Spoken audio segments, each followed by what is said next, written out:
Hello. Ngasi si hojiki tamna tamna na isai am thokdo. Yam thina post ta hai tare. Chum isai yeng dop su kuire. Ka tan tha daw de dum khai yeng ko mami tai ba ngom da. Ada ngasi de di am na post ta kana num na chai. Ai Facebook ta friend am na share taw ko na YouTube pi leng da yeng ra. Chen ga seng de phong de dum long yeng ba ne. Ada ai ja ham da headphone yaw na yeng. Headphone yeng da yam phaje. Minute chuma ban ga sui sai da phaje. Adu lo ra mo aije ngahak le ga dum ngahak le ga ni tara kun le ngone am ko ju yeng han jan headphone ya ro ga mo yar pi se hap sala ko andra ju am phaje yeng ma da bor sup sui de aduga ano be ani rak suni yeng kan da di sai dong khram khange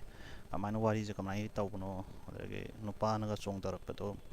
mai editing tor ga ama gi dram marak tam hapam ma do hana ti utte na do adre mo khale re punga ma ong le ga ise punga ma ni ong le ga mo chen ga seng da gan yeng bane chen ga seng to mai me ka loi ta to breakfast ka to ra kan am yeng he phona pa ga ma pa nong yeng sa phong di yeng bane ai ji live to je sai da yeng bane ui tang ha mang mayang wari ga am san re te inem le ni wari ga am san ma tung da wari da to ba san am le du ma tung dong yeng bane ada ong yeng kan jam thim pha ja ba ta sai je isai adri video khunam je kamai to no khang de am thine pha je director oi ba mi da draga wari ga sana ninge sum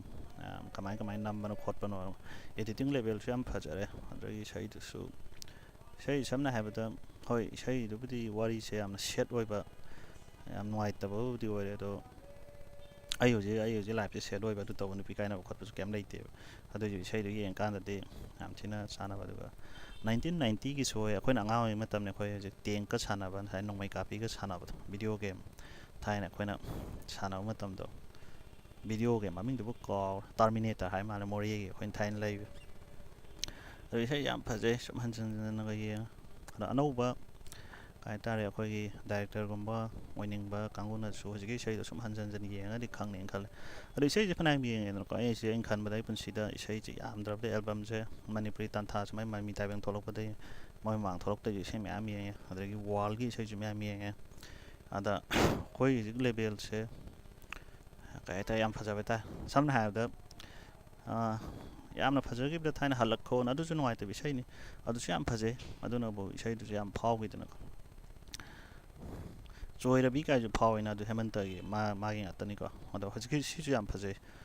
mai ma ming do ko ra ke phaje horok cham mai ma ming do adre anga ni du chu am phaje adu ka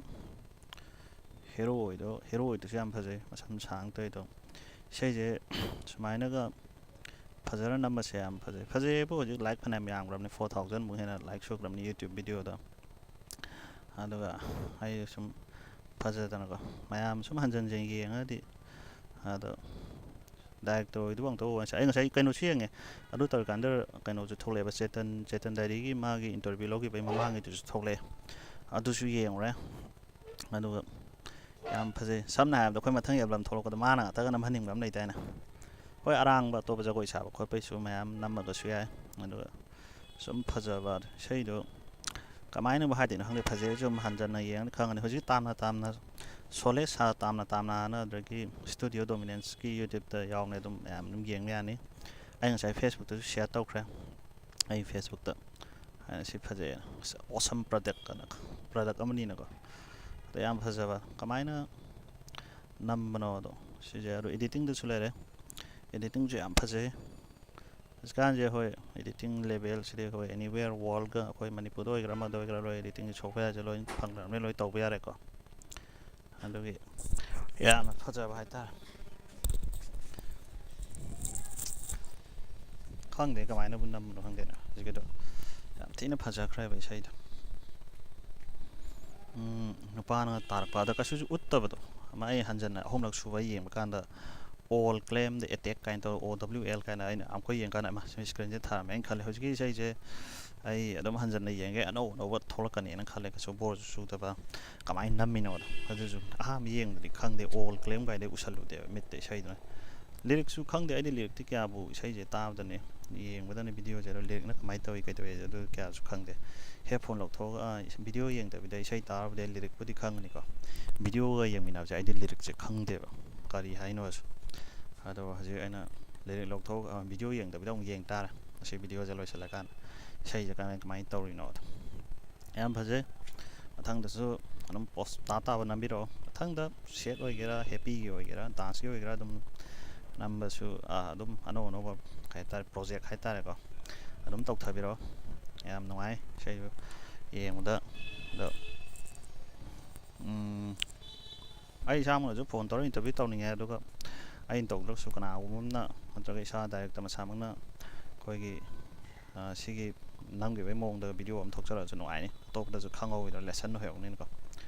ꯀꯃꯥꯏꯅ ꯄꯨꯊꯣꯛꯈꯤꯕꯅꯣ production ꯍꯣꯏ ꯑꯗꯨꯕꯨꯗꯤ ꯍꯥꯏꯗ꯭ꯔꯒꯁꯨ ꯌꯥꯏꯗ ꯁꯤꯕꯨꯗꯤ ꯁꯨꯝ ꯑꯗꯨꯝ ꯀꯩ ꯍꯥꯏꯇꯥꯔꯦ